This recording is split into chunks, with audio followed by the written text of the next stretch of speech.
ఎత్తున వచ్చిన దానికి నేను ప్రత్యేక ధన్యవాదాలు తెలుపుకుంటున్నాను. మన మాజీ రాష్ట్ర కార్మిక శాఖ మంత్రి గుమ్మనూరు జయరాం గారు నిన్ననే మన టీడీపీ చంద్రబాబు నాయుడు దగ్గర పోయి కాళ్ళకు వంగి వంగి మొక్కుతున్నాడు. ఎందుకంటే ఆయన మన ఆలూరు కాన్స్టిట్యూన్సీలో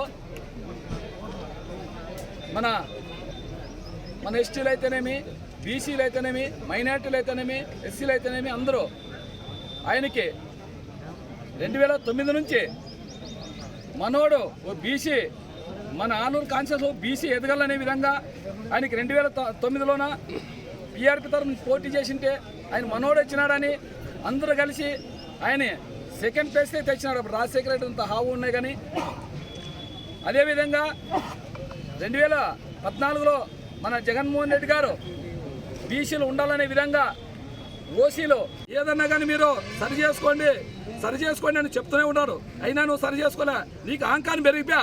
నాకే 5 ఏళ్ళు మినిస్టర్ ఇచ్చినాడు. ఎవడైతేనేమి ఫస్ట్ సంపాదన డబ్బులు దోసుకోలే విధంగా నువ్వు డబ్బులకే ప్రయారిటీ ఇచ్చినావు. కానీ అభివృద్ధికి కానీ ఏడే కానీ ఏ ప్రజల సమస్యలు కానీ ఏ కార్యకర్త సమస్య కానీ ఏ నాయకుల సమస్య కానీ తెలుసుకున్నావు ఏనాడన్నా? సర్పంచ్ కావాలంటే డబ్బులు ఇవ్వాలా, జెడ్పీటీసీ కావాలన్నా డబ్బులు ఇవ్వాలా, ఎంపీటీసీ కావాలన్నా డబ్బులేనా? ఏదో చిన్న పనికి పోయినా కానీ నీ తమ్ముడు నారాయణ స్వామి ఒక్క ఫోన్ కాల్కి 2000 అడిగేవాడు మీ నారాయణ స్వామి. నీకు తెలిసిందో తెలదో అంత అవినీతి పరిపాలన చేసినారు మీరు. ఈరోజు మన జగన్మోహన్ రెడ్డి గారు అంటారా? జగన్మోహన్ రెడ్డి గారు పరిపాలన చాలా సుభిక్షంగా ఉంది. ప్రతి గ్రామం లేకపోతే ప్రతి ఒక్క అక్క చెల్లెములు మా జగన్కే మేము నీకు కాదు మా జగన్మోహన్ రెడ్డికి వేస్తామనే విధంగా ఈరోజు చెప్తున్నారు. ఎందుకంటే వాళ్ళకి ఒకటేది రోడ్లు లేవు, నీళ్ళు తాగినీటి సమస్య లేదనే విధంగా అది చెప్తున్నారు. కానీ జగన్మోహన్ రెడ్డిని ఆడే కానీ ఒక్క పొల్లంత మాట్లాడడం లేదు. ప్రతి గ్రామం లేకపోయినా వాళ్ళు బ్రహ్మరథం ఆడుతున్నారు. మా జగననే గెలిపించుకుంటామంటున్నారు. ఈరోజు నువ్వు పోయి ఈ జిల్లా కాదని గుంటకల్లోన అనంతపురం జిల్లాలో పోటీ చేయి. నువ్వు ఏడన్నా పోటీ చేయి, నిన్ను వద్దనే లేదు. ఏ పార్టీకి అనుభవం నువ్వు వద్దనే లేదు. నువ్వు ఇంత అవినీతి పరిపాలన చేసి మళ్ళా జగన్మోహన్ రెడ్డి అన్ని దానికే మాకు చాలా బాధ అయింది. అందుకోసమే ఈరోజు మేము మీడియాకి ప్రెస్ మీట్ పెట్టినాము.